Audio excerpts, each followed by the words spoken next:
Des crimes inexcusables pour la République. C'est en ces termes très forts qu'Emmanuel Macron a reconnu la responsabilité de l'État dans le massacre d'Algériens à Paris le 17 octobre 1961.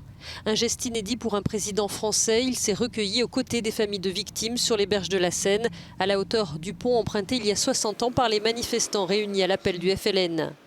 À notre rencontre, ils ont commencé à massacrer les gens, coups de matraque sur la tête, après des coups de la chaussure sur le crâne. J'ai jamais vu une chose pareille. L'Élysée reconnaît que ces crimes ont été commis sous l'autorité du préfet de police, Maurice Papon.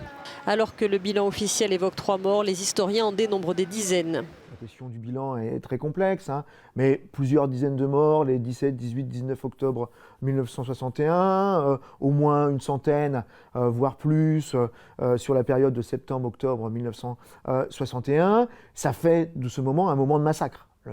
La répression la plus violente en Europe de l'Ouest après la Seconde Guerre mondiale, même si on travaille sur les estimations à minima. Dans son communiqué, l'Élysée affirme que près de 12 000 Algériens furent arrêtés et transférés dans des centres de tri dans divers lieux. Le président rend hommage à la mémoire de toutes les victimes, est-il écrit. Alors que le climat diplomatique est de nouveau tendu avec Alger, le président français continue donc d'avancer dans son chantier sur la réconciliation mémorielle.